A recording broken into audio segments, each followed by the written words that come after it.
लेकिन शैलेश जी, जो बात समझ में नहीं आती है कि इस रामचरितमानस के पूरे विवाद को जो ये बिहार और जो क्षेत्रीय पार्टीज जो इसको खड़ा कर रही हैं, इस पूरे विवाद को, और एक तरीके से मैन्युफैक्चर कर रही हैं, चाहे वो चंद्रशेखर यादव हो, चाहे फिर स्वामी प्रसाद मौर्य हो, और दूसरी तरफ बीजेपी का राम टेम्पल का जो पूरा गुणगान है कि देखिए 2000 अमित शाह ने ऑलरेडी अनाउंस कर दिया है डेट कि भाई 1 जनवरी 2024 को राम मंदिर अयोध्या में बनकर तैयार हो जाएगा। तो राम मंदिर बनाम रामचरितमानस की ये जो पूरा विवाद है, इसको ये जो क्षेत्रीय पार्टीज है बीजेपी को कैसे काउंटर करेंगी?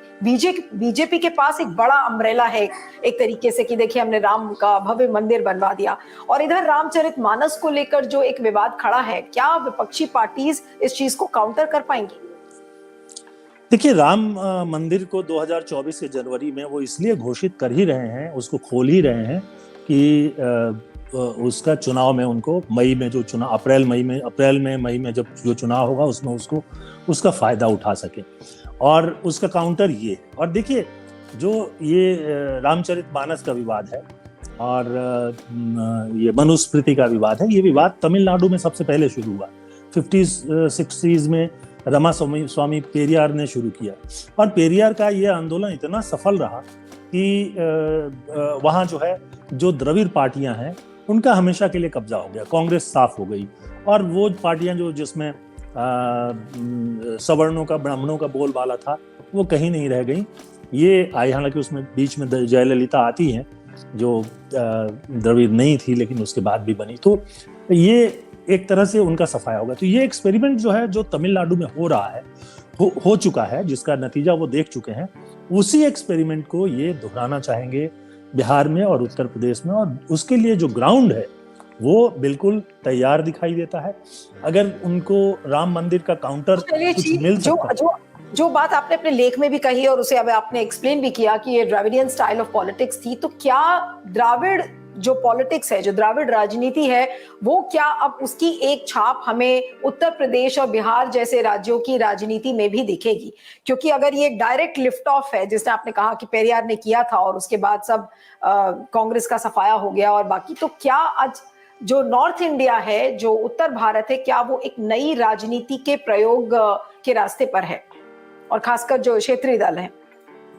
बिल्कुल सही है। जो क्षेत्रीय दल है, देखिए जो मंडल लागू होने के बाद जो पहला नतीजा आया कि जो पिछड़ों में जो सबसे बड़ी जाति थी, संख्या के आधार पर भी बड़ी, आर्थिक आधार पर भी मजबूत और शिक्षा के क्षेत्र में भी मजबूत, वो यादव थे। तो इन दोनों राज्यों में और बाकी राज्यों में भी यादव या उसके बराबर की जो जातियां हैं उनको बहुत फायदा मिला। लेकिन जो अति पिछड़े हैं वो पीछे ही रह गए, क्योंकि शिक्षा में भी वो पीछे थे और वो आर्थिक रूप से भी पीछे थे।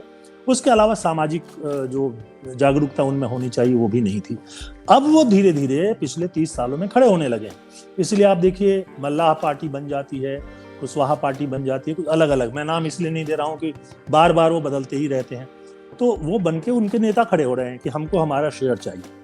और इसके चलते क्या है कि एक ये आधार तो तैयार हो रहा है, और आज नहीं तो आगे चल करके, और वो अपना हिस्सा मांगेंगे, क्योंकि उन्होंने एक बात समझ लिया है कि संख्या जो है लोकतंत्र में वो बहुत महत्वपूर्ण है, और हम इस संख्या के बल पर जो भी चाहें उसको करा सकते हैं। अभी उसमें राजनीतिक और सामाजिक चेतना नहीं है, इसलिए अब उतने सफल नहीं है, लेकिन जिस दिन जैसे जैसे वो सामाजिक राजनीतिक चेतना बढ़ती जाएगी, वैसे वैसे जो है वो जो धार्मिक आधार पर गैर बराबरी है या वो उसका विरोध करेंगे, और वो सत्ता में आकर ही करेंगे। आप देखिए, एक बात मैं कहूँ, शैलेश जी, जो विपक्षी राज्य हैं, अब जैसे नीतीश कुमार उन्होंने कहा कि उनकी सरकार कास्ट सेंसस कराएगी, बाकी राज्यों जो विपक्षी राज्य हैं जहां पर नॉन बीजेपी गवर्नमेंट है, उन्होंने कहा कि वो सेंसस करवाएंगे। लेकिन उत्तर प्रदेश में क्या होगा? वहां तो योगी आदित्यनाथ की सरकार है, वहां तो कास्ट सेंसस का सवाल नहीं उठता। तो क्या जो इंडिविजुअल पार्टीज हैं, जैसे समाजवादी पार्टी है या फिर बहुजन समाज पार्टी है, क्या वो लोग अपना सेंसस करवा सकते हैं? क्या उनको इस बात की छूट है, वो चाहे तो करवाएं? नहीं, वो आप अपनी तरह से कर लीजिए, उसका तो कोई सरकार के तौर पे मान्यता होगी नहीं, और जो बिहार सरकार कर रही है उसको भी कोई मान्यता मिल जाएगी, ये जरूरी नहीं है। तो ये एक एक्सरसाइज है जिसमें कि वो अपनी ताकत दिखाना चाहेंगे, इससे कुछ ज्यादा बनना नहीं है। बनेगा तभी जब केंद्र सरकार जो है, जो 10 साल के बाद का जनगणना होता है उसमें वो एक उसको कराएं, जिसके लिए कि बीजेपी तैयार नहीं है, जाहिर सी बात है, और तैयार होगी भी नहीं, क्योंकि वो एक और पंडोरा बॉक्स जो है वो खुल जाएगा, कुछ और लोग जो हैं वो खड़े हो जाएंगे और ये सरकार के सामने एक बड़ी चुनौती बन जाएगी। तो क्या विपक्षी जो पार्टीज हैं, क्या वो इसको एक बड़ा मुद्दा बना सकती हैं 2024 के लिए? और जिस तरीके से रामचरितमानस के पूरे इस विवाद को खड़ा किया गया है, कास्ट सेंसस ऑलरेडी है, तो क्या ये एक बड़ा मुद्दा आप देखते हैं बनते हुए, या फिर विपक्षी पार्टीज ऑलरेडी अग्रसर हो चुकी हैं इस रास्ते पर, जो कि हम बहुत ज्यादा भी भांप नहीं पा रहे हैं, अभी शायद बहुत इनिशियल स्टेज है उसकी? देखिए, ये इतना बड़ा आंदोलन तो नहीं बन सकता, मुझे नहीं लगता है। उसका कारण ये है कि जो दलित हैं और अति पिछड़े हैं, वो कोई रामचरितमानस पढ़ते तो हैं नहीं, शिक्षा ही इतना कम है, तो बहुत कम लोग पढ़ते हैं। उनके लिए तो श्री राम की मूर्ति या श्री कृष्ण की मूर्ति बस उतना ही धर्म है। वो वहां जाना चाहते हैं, उस पर मतलब जो भी पूजा करना चाहते हैं। जहां अधिकार मिल गया है वो बहुत अच्छी बात है, जहां नहीं मिला है वहां उनके भीतर एक जो उबाल है वो दिखाई देता है। तो इसलिए एक बहुत बड़ा आंदोलन नहीं खड़ा कर सकते, क्योंकि जब पेरियार ने खड़ा किया, उससे दूसरा सवाल जो निकलता है कि क्या फिर विपक्ष ने गलत राग छेड़ा है? अगर आम जो दलित है या आम अति पिछड़ा वर्ग का जो व्यक्ति है, उसको केवल राम की मूर्ति से ही अगर अपने आप को संबद्ध करना है, तो फिर जो राम मंदिर जो बड़ा बीजेपी बनवाने की बात कर रही है, तो फिर तो वो बीजेपी की तरफ ज्यादा मुड़ते हुए नजर आएंगे, बजाय इसके कि ये छोटी जो पार्टीज जो कि कास्ट सेंसस की बात करेंगी या फिर रामचरितमानस के विवाद पर बात करेंगी, उससे जो वहां का आम नागरिक है वो अपने आप को रिलेट नहीं कर पाएगा। देखिए, ये तो जो मैं कह रहा हूँ बिल्कुल सत्य है, लेकिन ये कास्ट सेंसस तक रह जाएंगे तो कुछ ज्यादा नहीं पाएंगे।